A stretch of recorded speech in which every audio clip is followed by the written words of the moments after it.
You want to talk about the Capcom Retro Station? This odd little device. I mean, we can just touch on it real quick. The Retro Station, I saw this come up a couple days ago. Capcom is putting out a new all-in-one unit. It comes out in Japan on December 1st. As we said, called the Retro Station. It's kind of got an interesting look. It's got like a blue base that's kind of glossy. The top of it is matte black. And then it has a monitor that's kind of chunky on top of it to make it look almost like a little CRT. Oh yeah, it looks like almost like a 90s, like a little TV monitor. It's got the Capcom blue and yellow color scheme going on. It's got a little circular Capcom logo on the side of the monitor. 1 joystick and 6 buttons. The device itself is, it's kind of cute for what it is. As interesting as I think it looks, I think it also looks kind of cheap. I'd be interested in holding it and seeing what it feels like. The Retro Station is going to come packed with Mega Man: The Power Battles and Mega Man 2: The Power Fighters. Those are the 2 arcade games. Mega Man X and Mega Man Soccer. I'm assuming just the Super Nintendo versions of those. Well, what else would it be? Mega Man X on the PC? No. Mega Man and Bass. That's the Japanese console version. And then it's going to have Street Fighter 2, Street Fighter 2 Champion Edition, Super Street Fighter 2, Super Street Fighter 2 Turbo, and Super Puzzle Fighter 2 Turbo. It's going to have an 8-inch display. And that's it. Basically, they're saying that the base price, this is where it starts to really slip away for me. The base price is going to be somewhere around $210, and then you're going to have to ship it. Jesus Christ. I don't know who this is for. And how big is that screen? Like 5 inches? 8 inches, it says. It's 8? I just said it, yeah. Okay, sorry, I missed That's all right. So console, yeah, it has an 8-inch display that's not particularly adjustable. Oh, it's just stuck there. Yeah. You can't, like, tilt it? I guess not.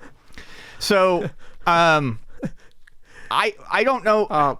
Capcom, this to me is...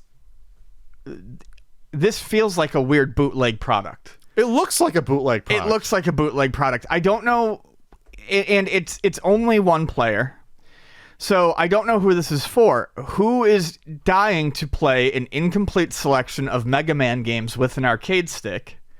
And Street Fighter games. I mean... And Street Fighter games. It's a non-curated list of games that doesn't make any sense. Yeah, they were just like, let's throw some Mega Man on there and let's throw some Street Fighter on there. So... Okay, you could say, well, with the arcade stick, then that's cool because Mega Man: The Power Battle and The Power Fighters, those were arcade games, so that makes sense, and it makes sense for Street Fighter, but it doesn't look like there's any way to hook up another controller, and I could be wrong, but it's not saying that here. So what's the fun in having... In those 2 Mega Man arcade games are fighting games, too. So what's the point of loading up this weird...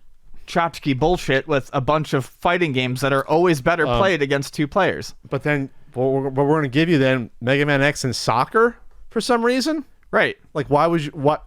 If I'm I mean, it's cool, but why would you give me those when you're giving me... Otherwise, all these are arcade games, except for what? Mega Man and Bass. Like, why would you bother to do that? So, as far as I can tell on the back, it looks like there is an HDMI out port, but... I don't see a spot for another controller. So, yeah, I'm very confused. If this is, even with the ability to play this with 2 people, I don't see the appeal. Unless you like that sort of retro look of that mod. It's like something from like, the Jetsons, I guess. I don't know. Jetson shit looks cooler than this. What did the home arcade cost? What did the big ugly ass stick? I think that joystick? was supposed to be like $150 or $200. So that would be. I think it was actually cheaper than what they're saying this is. And you got this more. is coming from Slash Gear, so I don't know if that price is accurate, but it wouldn't surprise me if this is actually that expensive. It's just. But that was justifiable because you at least got a gigantic 2-player joystick setup on that.